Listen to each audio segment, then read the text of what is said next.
Je vous présente André, mon conjoint, un cinéaste engagé dans sa communauté. Je vous présente Lise, ma conjointe, récemment retraitée. Et nous vous présentons notre prochain projet, Gaspard. Nous sommes un couple qui avons à son actif 3 autoconstructions. Et pour la retraite, nous avons comme projet d'aménager un petit van en chalet roulant. Alors, tout au long de la série, on va vous montrer comment on l'a aménagé et on va vous donner des trucs pour que vous puissiez vous-même faire votre propre projet. Alors, bienvenue au Joyeux Nomade.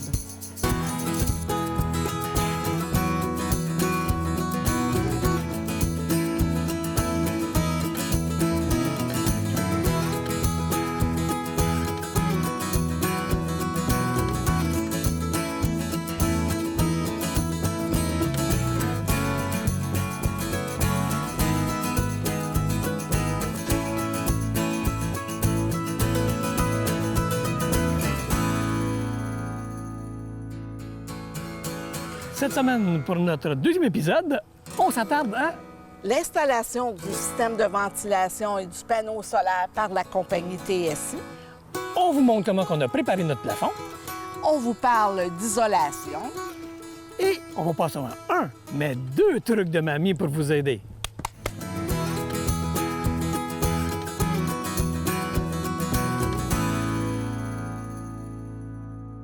L'autre étape qui est importante à faire avant de mettre toute la structure et d'isoler, ça se trouve à être perforer les trous.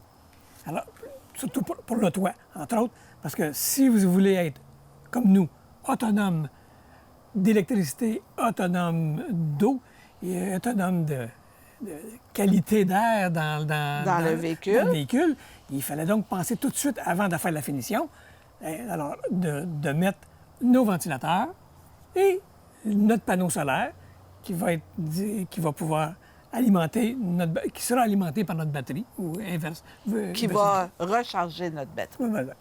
Donc, on a décidé de faire cette partie-là par un expert, étant donné ça prend des outils spéciaux pour perforer la tôle, s'assurer qu'il n'y a rien qui va rouiller et en plus qu'il n'y ait pas d'infiltration d'eau.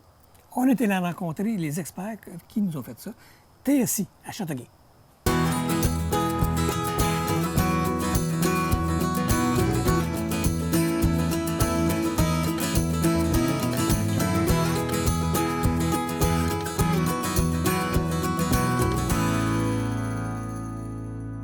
Bon, viens-t'en, Geneviève. Le grand jour.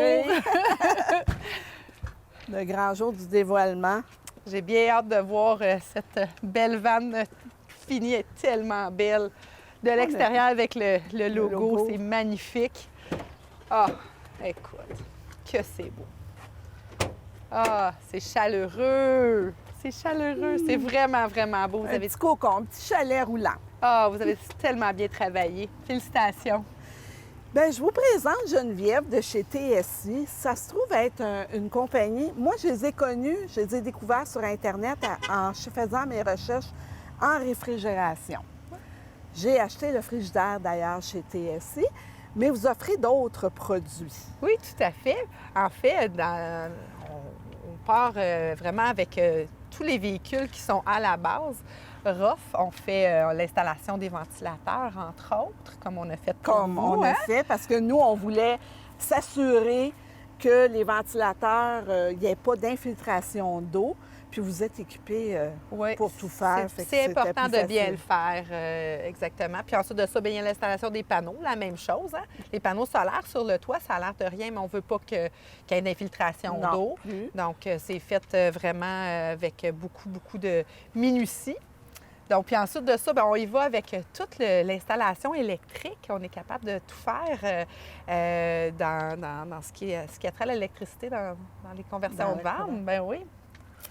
Ce qui est bien le fun avec TSI, c'est que si vous voulez faire des parties de votre projet, ils vous épaulent tout le long, puis ils vous aiguillent. Tout le matériel que vous allez avoir besoin, tout ce que vous avez besoin comme information, vous pouvez les téléphoner, sont toujours disponibles. Le panneau solaire que nous avons acheté, c'est un 495 watts. La grandeur va selon vos besoins. Habituellement, vous allez remarquer que tout le monde achète des 100 watts. Ils en mettent 2 ou 3, puis même 4. C'est le maximum qu'ils mettent là, sur leur toit. Nous, on était en cas de COVID. C'était assez difficile de trouver des panneaux solaires. Puis j'ai été quand même assez chanceuse. Chez TSI, ils avaient déjà un panneau solaire en stock de 495 watts et c'est exactement ce que nous, on avait besoin. Ça fonctionne dès qu'on a un peu de rayon de soleil. Je dirais, en moyenne, on a à peu près 5 heures de bon soleil. La charge, elle est bonne, là, à peu près là, 5 heures par jour. Parce que le matin, l'angle de la Terre, c'est pas parfait. Puis en fin d'après-midi non plus, le soleil ricoche un peu sur le panneau, comme il est à plat sur la toiture. Je vous dirais qu'au Yukon, on avait 12 heures, 22 heures d'ensoleillement. Oui, ça, c'est spécial. Hein? Ça, j'avoue que le Yukon, ouais. C'est notre première nuit au Yukon. Je parlerai pas trop fort. Il est rendu près de minuit. Et voilà, il fait toujours clair. Casper est toujours bien éclairé. Allez, viens te coucher. Merci. On vous donne toutes les coordonnées de TSI à la fin de l'émission. Vous allez pouvoir les contacter. Bien, merci beaucoup à vous. Et puis, j'ai adoré travailler sur ce projet-là avec vous. C'est vraiment agréable.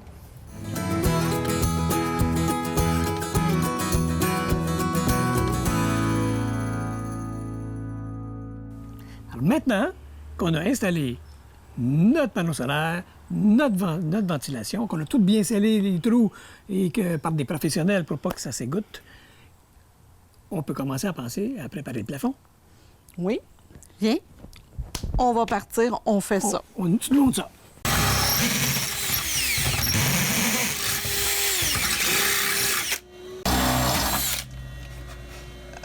Une étape importante pour fixer tous les montants, c'est d'installer des rivets. Ce rivet-là, c'est filé à l'intérieur. Une fois qu'il va être installé dans le métal, on va pouvoir aller visser puis fixer sur le métal une planche de bois. On fait ça parce que si on visserait directement une vis dans le métal, avec la vibration, la vis pourrait risquer de céder. Et là, à ce moment-là, tout ce qu'on fixe au plafond puis au mur pourrait tomber, juste par la vibration. Parce que on roule, c'est sûr que ça vibre. Il y a déjà des trous, c'est déjà pré-percé là, au niveau du plafond. C'est fait comme ça. La seule chose, c'est que nous, on n'a pas réussi à trouver les rivets de la bonne grosseur. Fait que pour réussir à installer nos rivets, qui étaient un petit peu trop gros, j'ai dû, avec une mèche à métal qu'on installe dans notre drill, agrandir un petit peu le trou. Une fois que le trou est agrandi, j'ai fixé mes rivets.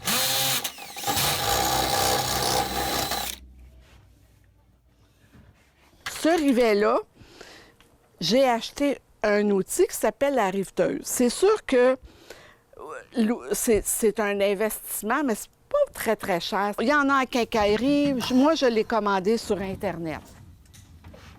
Là, imaginez-vous que moi, je rentre mon rivet dans le trou qui est au plafond.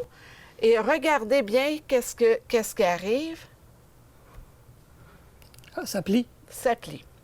Une fois plié, on fait juste dévisser. Puis ça va rester dans le plafond. Donc, une fois que tout ça est fait, moi, ce que je fais, puis je vais vous donner le truc à mamie. Le truc à mamie! Une suggestion. J'ai trouvé des vis qui n'ont pas de tête. Souvent, c'est pour aller fixer là, des crochets au plafond. Ces vis-là, je les ai rentrées dans mes écrous qui étaient au plafond. À toutes les écrous, j'en ai plusieurs. Une fois qu'ils sont installés, je prends ma planche et je vais tout simplement fixer ma planche et frapper où sont les clous pour déterminer où doit être le clou. Là, à ce moment-là, pas le clou, mais la vis. Une fois qu'on a marqué le bois de l'emplacement où on doit installer la vis, on va aller avec une première mèche faire un trou jusqu'au bout pour faire passer la vis.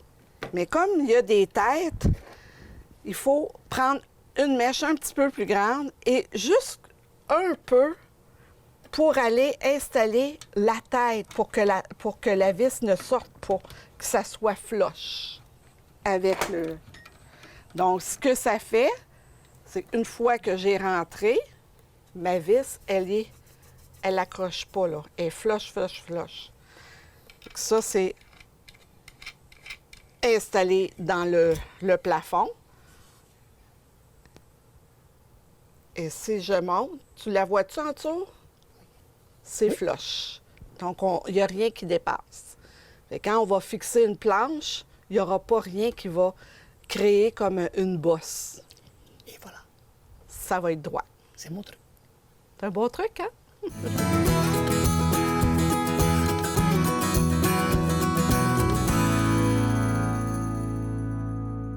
Merci pour le truc, mamie. Maintenant, on continue comment? Bon, une fois que les rivets sont tous installés, il faut s'attarder à préparer le bois qui va aller être fixé sur ces rivets-là. Et on a pris quelle sorte de bois pour faire ça? On a pris du merisiéreux. C'est un bois qui est léger et qui est à l'épreuve de l'humidité. Donc, on recommande ce bois-là. Moi, j'ai réussi à me trouver des feuilles de 4 pieds par 8 pieds. C'est pas facile en temps de COVID. Non. Et j'ai débité ma feuille en planche de 3 pouces, comme une foraine pour une maison. Donc, en planche de 3 pouces par 8 pieds de long, j'ai tout débité mes planches. Et après, on a pris nos mesures, puis on a mis la longueur qu'on avait besoin. C'est ça qui nous a suffi de mettre sur le plafond. C'est ça. Et qui va servir de squelette. Puis ça va supporter également le mobilier. Oui, Donc, tout ce qui est les armoires va être fixé sur cette planche-là.